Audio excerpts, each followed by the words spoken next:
जाड, हडकुळा, काळा, बारक्या, बुटक्या त्यांचे दिसणे त्यांची ओळख नसते.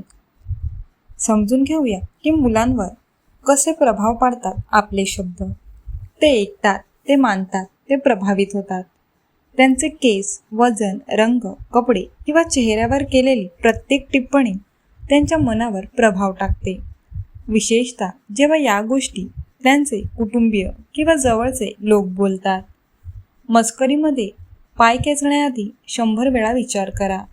कधीकधी केलेला एखादा विनोद किंवा मस्करी एखाद्यासाठी वाईट आठवण बनून राहते. जेव्हा आपण लहान मुलांसमोर ते कसे दिसतात याबद्दल बोलतो, तेव्हा आपल्या बोलण्याने त्यांचा आत्मविश्वास कमी होऊ शकतो. रंग, रूप, दिसण्याबद्दल बोलणे त्यांच्यावर वर्षानुवर्षे प्रभाव टाकू शकते. त्यांना वाटू शकते की त्यांच्यात काही कमी आहे आणि यामुळे ते कायमचे स्वतःला मर्यादित करून घेतील. कोणाला भेटायला, बाहेर जायला घाबरू लागतील. मोठे होताना ते अनेक कठीण गोष्टीतून जातात. ऑनलाईन जगाने हे आणखी कठीण केले आहे. या फिल्टर्स, लाईक्स आणि इन्फ्लुएन्सर्सच्या काळात मुलांवर परफेक्ट दिसण्याचा दबाव असतो. ते कोणतीही गोष्ट स्वतःची कमतरता मानून त्याबद्दल वाईट वाटून घेऊ लागतात. आपले शब्द एखाद्या मुलाचे भविष्य घडवू शकतात. आपण त्यांच्याशी जसे बोलतो त्याचा प्रभाव त्यांच्या विचारांवर पडतो, जो त्यांच्या आजच नाही तर उद्यावरही परिणाम करतो. म्हणूनच मुलांशी चांगले आणि सकारात्मक बोलणे गरजेचे आहे. आणि हे शिकवणे महत्त्वाचे आहे की आपण कसे दिसतो याला महत्त्व नाही.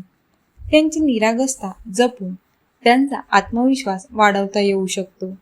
त्यांचे वजन, रंग आणि कपड्यांबद्दल बोलण्याऐवजी त्यांची क्रिएटिव्हिटी, त्यांचा स्वभाव आणि चांगल्या कामांचे कौतुक करायला हवे.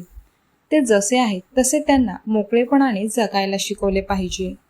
नवीन सुरुवात करणे कठीण असते, पण याचा परिणाम अद्भुत होऊ शकतो. जुन्या सवयी बदलणे सोपे नसते, पण जर तुम्ही असे कराल तर मुले तुमच्या आसपास राहणे पसंत करतील. ते त्यांच्या क्षमता ओळखतील आणि भविष्यात खूप यशस्वी होतील. तर मुलांशी कसे बोलायचे, त्यांना त्यांच्या शरीर, वजन किंवा चेहऱ्याबद्दल वाईट किंवा कोणापेक्षा कमी वाटू द्यायचे नाही. हे प्रत्येक व्यक्तीने शिकले पाहिजे. चला मिळून मुलांसाठी एक चांगला भारत घडवूया, जेणेकरून ते मोकळेपणाने, आत्मविश्वासाने मोठे होऊ शकतील.